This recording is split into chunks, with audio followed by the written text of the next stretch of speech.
Welcome to Polytec. This is a tutorial video to show you how to view and interpret vibration data in Polytec software environment. I'm using the application example of a PMUT measurement from our MSA 600 system. Here's what you will learn. I will first provide a brief overview of PMUTs and their applications, and then discuss their design challenges and why it is important to measure them. The main part of this video will be showing you how to use our software to view and interpret vibrometer data on a real PMUT array device. PMUT stands for piezoelectric micromachined ultrasonic transducer, and it is a thin membrane that is actuated piezoelectrically. Using MEMS technology, PMUTs can be manufactured cost-effectively either as a single element or in the form of 2D arrays of tens or even hundreds of PMUTs. Where are PMUTs used? The main application is ultrasonic medical imaging, therapeutic ultrasound, intravascular imaging, haptics, fingerprint sensing, which is a growing application for PMUTs right now, wearable sensors, and MEMS microphones, just to name a few. What are the technological challenges? Slight manufacturing variations lead to a dynamic behavior of the PMUT that varies from element to element. This in turn leads to wavefront errors affecting image quality. In order to validate simulation models, it is important to measure the direct mechanical response of the PMUT element. Accurate simulation is critical for an efficient design cycle. There are acoustic and electrical tests that can be performed. However, they don't yield accurate information about the device's dynamics. Vibrometry is an enabling technology giving the design engineer the right feedback on his design for optimizing his models. It allows him to study the effect of geometry, boundary conditions, and materials. The critical parameters that are extracted from the vibration data are uniformity in piston mode response, uniformity in deflection shape, element-to-element variation, element-to-element crosstalk, and efficiency. Now let's have a look at a real data example. The PMUT devices that we're going to show have been provided by SilTerra as a courtesy.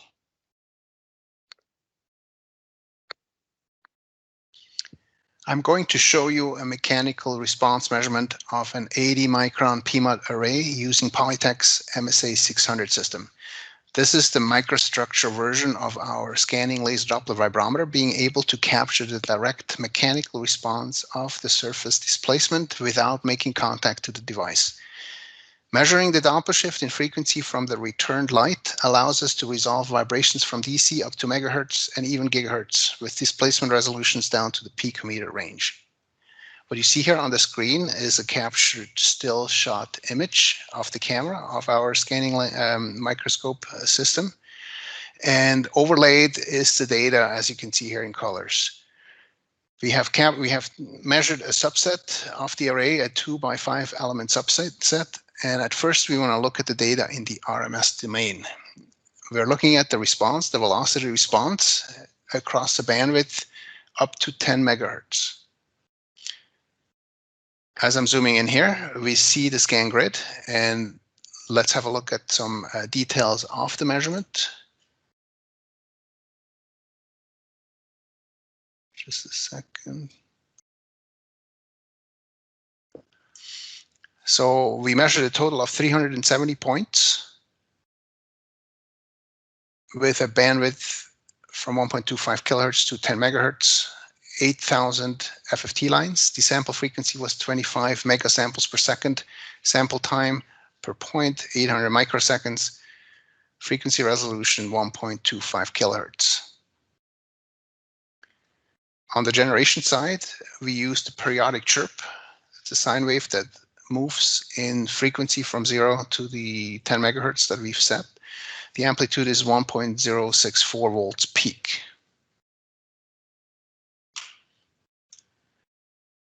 In order to look at the data, we want to look at this in 3D.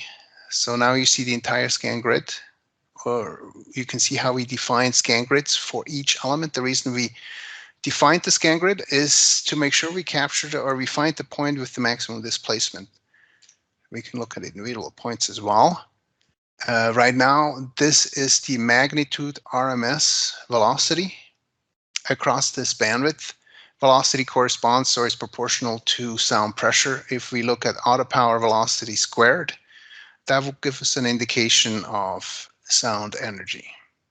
Let's go back to velocity and let's now have a look at the data in the frequency domain. So we're going to point data and we're looking at the average spectrum. So what we have here on the bottom now is the average frequency spectrum of all the measurement points here above.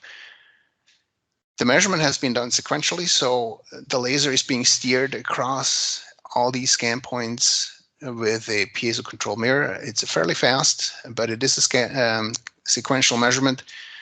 In order to animate the true deflection shape, we have to make sure that we capture the drive signal as well, which we have, and then phase up all the responses from all the measurement points with each other. Now, instead of looking at velocity, we can also look at displacement. So if we look at displacement, we see here the average displacement across all the measurements is around 30 picometers. That seems fairly small, but it makes sense because we used, we put the energy, we spread the energy, the excitation energy across the entire frequency range. So just looking at the response at one particular frequency line, it will give us a much smaller response. So this is the average spectrum. If we animate the shape, we can now see that the elements are not really moving in sync with each other. And when we look at the frequency spectrum at one particular point, we're looking now at the spectrum at this point that's highlighted here, and we can see where the actual resonance frequency is. Interestingly enough, if we go to an adjacent point or an adjacent cell, we see that the resonance frequency slightly shifted, which explains why they don't move in sync, and also explains why the amplitude of the response looks quite different. However, if we drag this cursor to the resonance frequency of this element, we now see that element vibrate in its resonance. So as we move across the frequency range, we can already see that the resonance frequency varies slightly from element to element. Now that we see that the response here for one particular element, in this case, this element here is about 213 picometers. We can normalize this response by looking at transfer function. We're going to look at the H1 frequency response function displacement per voltage, and we see that we have a response of about 200 nanometers per volt. We can also have a look at the drive signal. The drive signal was a chirp, as I mentioned. That's a broadband signal. You can see it's fairly flat. If you consider scale here on the left, if we zoom out and look at the entire bandwidth, we can see it is very flat, especially within the region of interest. Looking at transfer functions, we also have the option of looking at coherence. Coherence is an indication of fidelity or confidence in the data. Coherence of 1 means that the response is perfectly correlated to the input. We have a very good coherence at the resonance, which is to be expected, and that also gives us confidence in the data. Let's go back to our frequency response plot. As we already noticed, the resonance frequency varies from one point to another. We can visualize that by going into SIGPro, where we copied just 1 point of each element, the response at 1 point, and we display them all simultaneously. You can see this grouping of resonance frequency from each device. It ranges from about 5.8 megahertz to about close to 6 megahertz. We can also see that there's element-to-element coupling. If we look at two adjacent elements, there's a little bit of a hump here in the response in the red response, which is an indication that the elements couple one with each other. There's a way to curve fit the data. In this case, we're looking at the curve fit of the blue response. This is a curve fitter for a single degree of freedom system. We have then a readout that tells us what the resonance frequency is, the Q factor, as well as damping information. Since this is a coupled system, the fit is not perfect. There's a little bit of a deviation. That's to be expected. We can also curve fit the red response here.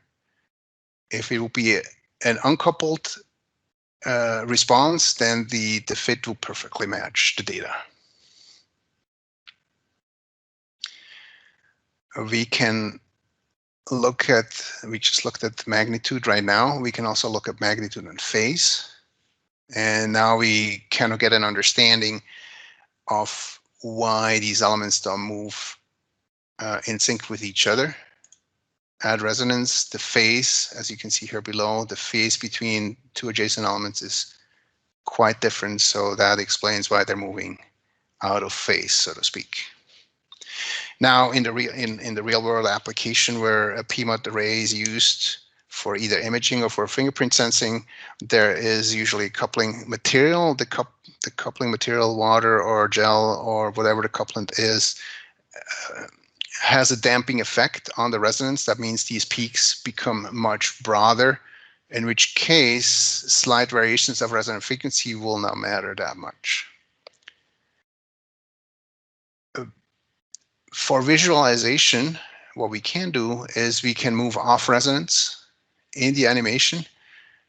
Being off resonance means that the phase, the response between the individual elements becomes very small, and we can see that most of the elements move much more in sync with each other than when we're close to resonance. But now we're looking at the response of 5 nanometers per volt as opposed to 200 nanometers per volt. As for the animation, we can play with the amplification factor here, just to visualize the data for our perfect viewing. I want to show you one more feature of this software. We can look at a profile. So in profile mode, we can draw a profile across an element. I'm going to draw a profile right through the center right here, and we see down there on the bottom split screen the animation of the profile line. I'm going to slow this down a little bit. We can also create a second profile line, and we're choosing the adjacent profile. So since we're off resonance, they move in sync. We can then analyze very accurately how the movement, basically what the shape is of the movement, but then also the amplitude as well as the phase.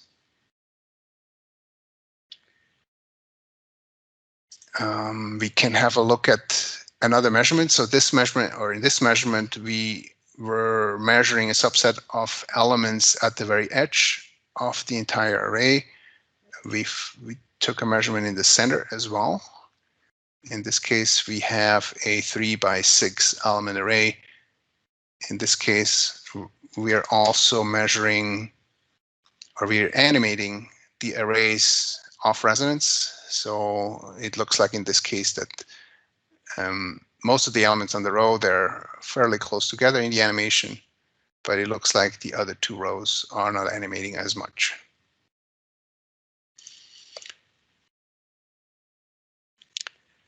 Let me make sure I covered everything I wanted to mention in this quick review of data. I think this is it. So I just wanted to show you how the direct mechanical response can be measured very easily and conveniently with this software tool.